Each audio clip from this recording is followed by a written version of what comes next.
everyone, welcome back. Our next guest is a Dominican native who highlights the accomplishments of Hispanics in history and society through her children's books.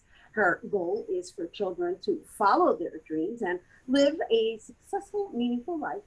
And joining us to tell us more about her recent books, including We, the Dreamers, please welcome librarian and children's author, Raynelda A. Calderon. Hello and welcome. Hi, nice to be here. Thank you for inviting me. Well, thank you for being our guest as we conclude our Hispanic Heritage Month celebration. What I didn't mention in your introduction is that your choice of topics are primarily women. Yes, they are. And is it any particular reason? Because we have a lot of books about men already, and also women, their accomplishments has been diminished in history, and usually you read more about what men do. So I've been reading about all the awesome things we've been doing through centuries, and I wanted to give voice to that.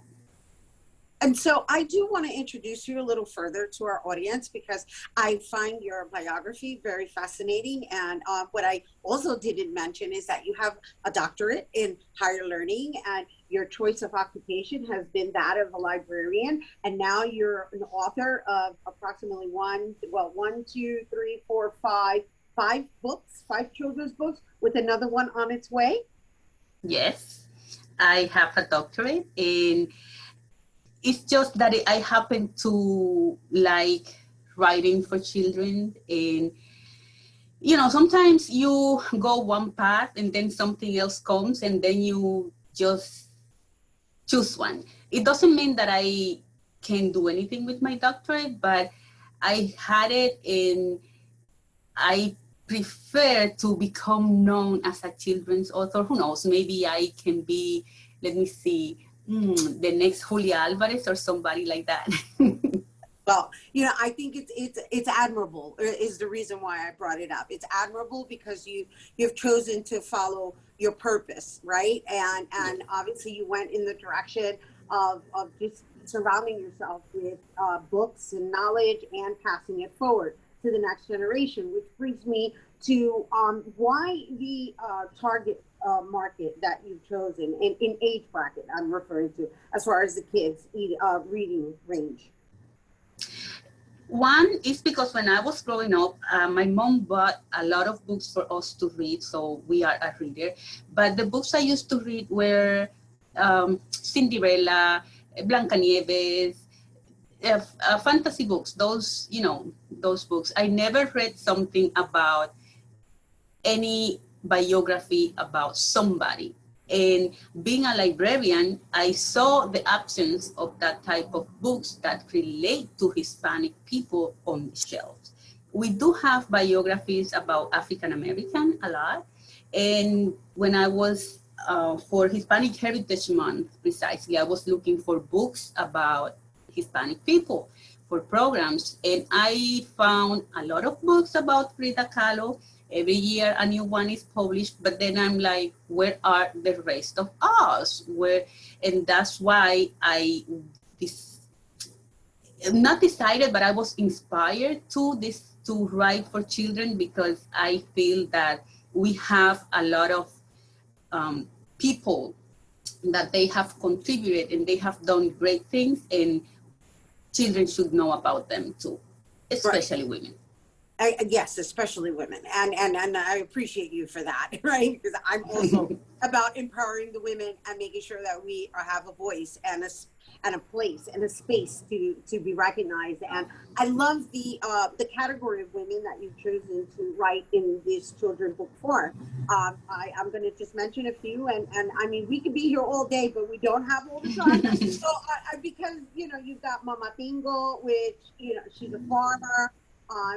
But she was also a woman who stood up for her rights in the properties, and then you have Maria Montes, who is the queen of Technicolor, and then you have Little Giants, which is about 10 women that you've chosen from different Hispanic cultural backgrounds. And of course, I introduced you with We the Dreamer, and I also wanted to mention Candy y el Zorro, which is Candy and the Fox.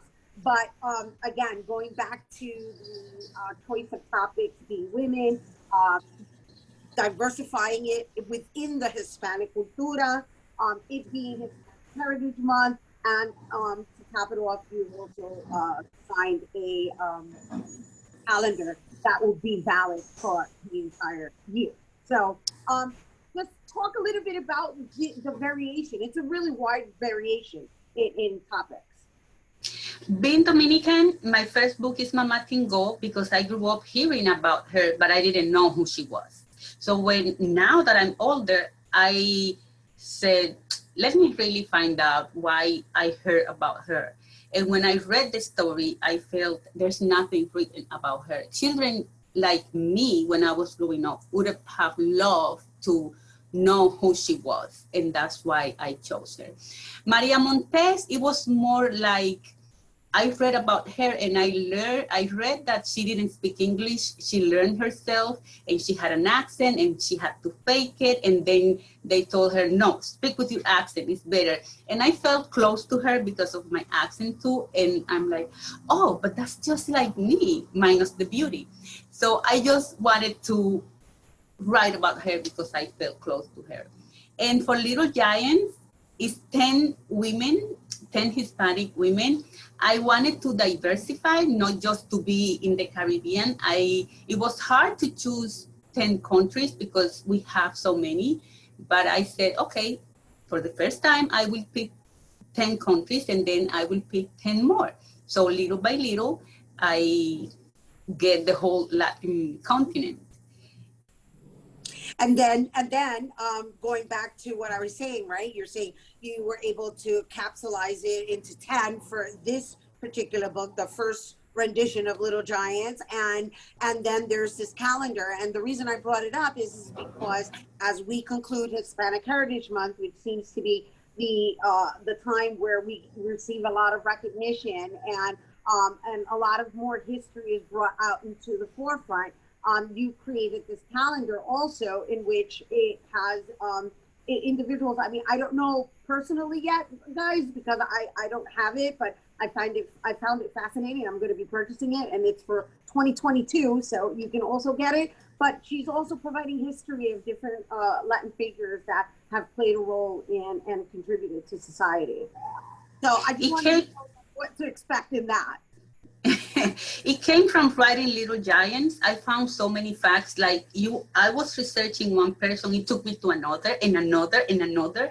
And then I'm like, oh my God, so many people, so little time. I can't write so many books. How can I put them all together in one place so we know about them the whole year? And that's how the calendar came to be. It's not only about women, I have men too.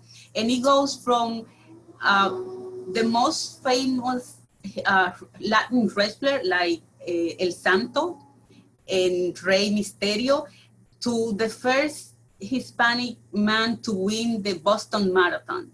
So it's people who since the 1800s have been doing amazing things here in the United States, opening doors for us that it might have been forgotten because, history, we move on, and I just wanted to bring them back so we know where we are coming from, why we are here, and where we can go. Wonderful, wonderful. And thank you for choosing to commit yourself to making sure that our history remains on record for the next generation to reach and research as well. All right, once again, Raynelda Calderon, and if you're interested in her books and or the calendar, they can be purchased on Amazon and in independent bookstores. And of course, you can always visit her website by going to raycc10.com. All right, don't go anywhere. Bobby C. Sweet Whisper Sound is coming up next.